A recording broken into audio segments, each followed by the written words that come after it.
Oke. Assalamualaikum warahmatullahi wabarakatuh. Apa kabar teman-teman semuanya? Semoga baik-baik saja. Semoga tetap sehat walafiat, lahiriah batiniah, fisik maupun batin. Dalam menjalani aktivitas sehari-hari tetap semangat, famous and strong alive. Oke. Meskipun pada saat ini kita masih dalam era pandemi COVID-19 dan semoga COVID-19 ini segera musnah, segera tidak ada lagi yang positif menjadi negatif dan tidak akan ada lagi yang positif dan positif. Mari kita berdoa bersama-sama meminta kepada Yang Kuasa. Amin ya rabbal alamin. Langsung saja untuk mempersingkat waktu, maksud dan tujuan adanya video ini yaitu akan mempresentasikan atau menjelaskan tentang tugas tutorial 1 resuman materi PPT buku materi pokok LUHT 4353 yaitu teknik penulisan ilmiah oleh Azril Azahari. Di sini kami kebagian modul 3 KB5 yaitu tentang bab kesimpulan dan saran. Resuman ini sendiri disusun oleh saya pribadi atas nama Khairul Anwar. Teman-teman sudah kenal semuanya, biasa memanggil saya dengan sebutan Irul, dan rekan saya yaitu Muhammad Bulgis Solihul Kamal. Khairul Anwar dengan NIM 0308960337 dan rekan saya Muhammad Bulgis Solihul Kamal dengan NIM 0308957787. Kami berdua merupakan salah satu mahasiswa bidik misi Universitas Terbuka yang masuk di Universitas Terbuka Jember, Pokjar Sako Syekh Abdul Qadir Jailani, Keraksaan Probolinggo, Prodi Agribisnis Pertanian, minat penyuluhan. Oke, next. Di modul 3 KB5 ini dijelaskan tentang bab kesimpulan dan saran. Kesimpulan itu apa dan saran itu apa? Di sini kami merujuk kepada tiga rujukan tentang pengertian kesimpulan serta saran. Yang pertama adalah kesimpulan. Menurut Kamus Besar Bahasa Indonesia 5 yang kami dapatkan bahwasannya kesimpulan sendiri itu merupakan kesudahan pendapat atau suatu keputusan yang diperoleh berdasarkan metode berpikir induktif dan deduktif. Sedangkan menurut wikipedia.com dijelaskan bahwasannya kesimpulan itu merupakan suatu kalimat yang disampaikan yang diambil dari beberapa eda pemikiran dengan aturan-aturan yang berlaku. Sedangkan menurut modul kesimpulan merupakan hasil generalisasi dan jawaban yang diperoleh berdasarkan hasil analisis dan pembahasan data dan informasi.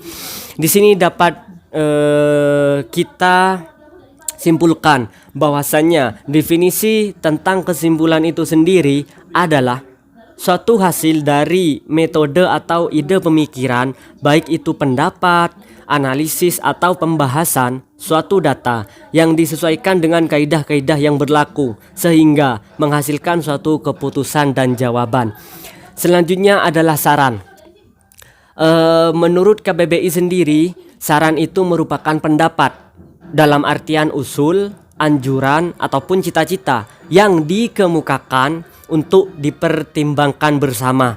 Sedangkan menurut modul, saran itu adalah sumbangan pemikiran dari penulis yang diambil dari hasil analisis dan pembahasan. Dapat disimpulkan bahwasannya pengertian dari saran merupakan suatu pendapat atau sumbangan pemikiran yang dikemukakan untuk dipertimbangkan bersama. Rujukan kami yaitu KBBI edisi 5, wikipedia.com serta modul teknik penulisan ilmiah ini sendiri. Selanjutnya di slide selanjutnya adalah fungsi-fungsi dari kesimpulan. Fungsi yang pertama adalah kesimpulan sebagai jawaban masalah. merupakan jawaban yang diperoleh dari hasil analisis dan pembahasan terdapat hal-hal yang dipertanyakan oleh masalah. Merupakan jawaban dari masalah. Dijelaskan oleh saya tadi di slide sebelumnya bahwasannya kesimpulan itu merupakan ide atau hasil dari pemikiran yang menghasilkan suatu keputusan dan atau jawaban dari masalah itu sendiri. Fungsi kesimpulan yang kedua adalah kesimpulan sebagai pengukur tujuan. Kesimpulan harus mampu mengukur sejauh mana tercapainya tujuan dan yang diharapkan oleh penulis. Di dalam kita menulis sesuatu adalah atau di dalam kita menganalisis sesuatu, pastinya yang pertama kita akan memikirkan tujuan yang akan kita capai, betul? Dan pada akhirnya kesimpulan yang dihasilkan dari suatu ide pemikiran, dari suatu ide pemikiran atau metode-metode yang sudah kita lakukan, kesimpulan itu akan menjadi tolak ukur dari tujuan yang akan kita gapai sebelumnya. Apakah tujuan itu sudah tercapai dengan baik atau sudah melampaui dari tujuan, atau bahkan kurang dari tujuan yang akan kita gapai. Tujuan merupakan salah satu pengukurnya. Next adalah kesimpulan sebagai hasil pengujian hipotesis. Apabila penulisan atau metode analisis itu menggunakan suatu hipotesis atau kesimpulan, maksudnya apabila penulisan menggunakan hipotesis, artinya menggunakan jawaban sementara atau anggapan dasar lah, begitulah. Menurut KBBI, kesimpulan harus dapat dinyatakan apabila hipotesis diterima atau tidak. Di sini dijelaskan ada tiga keterkaitan, yaitu masalah, tujuan, dan hipotesis. Di next slide akan dijelaskan oleh saya keterkaitan apa yang ada dalam masalah, tujuan, dan hipotesis itu sendiri. Next slide adalah atau next pembahasan, yaitu kesalahan dalam proses penulisan kesimpulan. Di sini ada 4 poin. Poin yang pertama adalah perumusan kesimpulan kurang tepat. Pasti di dalam menulis di dalam proses penulisan atau perancangan kita, di dalam jalan proses selesai, pasti kita akan menemukan kendala atau yang mengakibatkan hasil tidak atau kurang baik, gitulah. Jadi yang pertama adalah perumusan kesimpulan kurang tepat. Poin yang kedua adalah hasil analisis data keliru, karena di data atau informasi yang diperoleh tidak sesuai dengan yang dibutuhkan. Biasanya di sini di dalam praktikum. Pengalaman yang sudah saya alami sebelumnya, di dalam saya melaksanakan suatu praktikum, kadangkala data yang kita kumpulkan atau metode ide pemikiran yang kita susun itu tidak sesuai setelah di lapangan atau kejadian yang terjadi. Seperti itu. Poin yang ketiga adalah instrumen kurang memadai karena tidak dapat menampung seluruh data yang diperlukan sesuai dengan variabel dan kerangka pemikiran. Maksud instrumen di sini yaitu merupakan alat bantu atau cara yang digunakan. Ya, kadang alat bantu atau cara yang kita gunakan itu tidak memadai, kurang memadai, sehingga kesalahan dalam penulisan kesimpulan itu dapat terjadi. Dan poin yang D adalah perumusan masalah yang kurang tepat. Hampir sama dengan poin A, bahwasanya kesimpulan kesimpulan itu ada karena adanya masalah yang dibahas, sehingga ketika merumuskan masalah itu kurang tepat, maka kesimpulannya sendiri itu akan kurang tepat juga, seperti itu. Next slide. Nah, ini poin terakhir yang akan saya jelaskan, bahwasannya keterkaitan antara rumusan masalah, tujuan, serta hipotesis. Di sini saya membuat beberapa contoh, 2 contoh di situ tentang masalah, tentang tujuan, dan hipotesis. Yang pertama, di masalah, ditemukan suatu masalah apakah ada pengaruh pemberian layanan tutorial tatap muka pada mahasiswa atau mahasiswi universitas terbuka terhadap nilai ujian akhir atau UAS mahasiswa-mahasiswi di perkuliahan. Di situ masalahnya.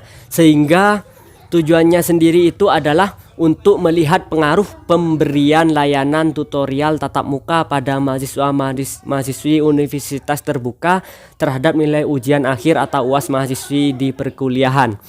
Hipotesisnya di sini adalah pemberian layanan tutorial tatap muka kepada mahasiswa-mahasiswi universitas terbuka sangat berpengaruh terhadap nilai ujian akhir atau UAS mahasiswa-mahasiswi di perkuliahan. Ada contoh yang kedua, mungkin bisa teman-teman baca sendiri. Dapat saya simpulkan bahwasanya masalah itu merupakan suatu problem dalam bahasa Inggrisnya, dalam artian suatu pernyataan tentang keadaan yang belum sesuai dengan yang diharapkan. Di sini kami mengambil rujukan dari wikipedia.com. Sedangkan tujuan sendiri itu adalah hal yang akan dicapai atau yang dihasilkan. Di sini kami mengambil rujukan brainly.co.id.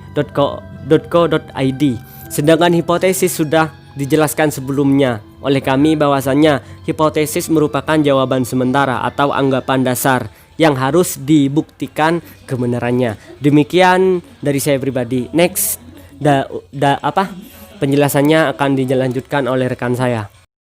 Poin selanjutnya, ilmiah teoretikal atau disebut dengan ilmiah teoritis adalah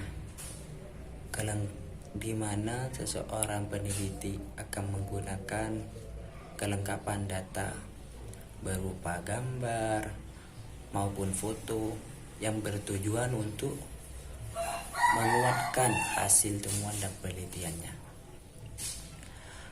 Penambahan gambar ini bertujuan selain memudahkan peneliti untuk menjelaskan dan menjabarkan hasil penelitiannya, dan juga bermanfaat sebagai bahan pertimbangan untuk menyajikan para penguji.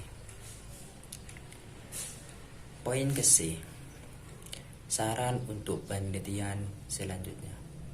Saran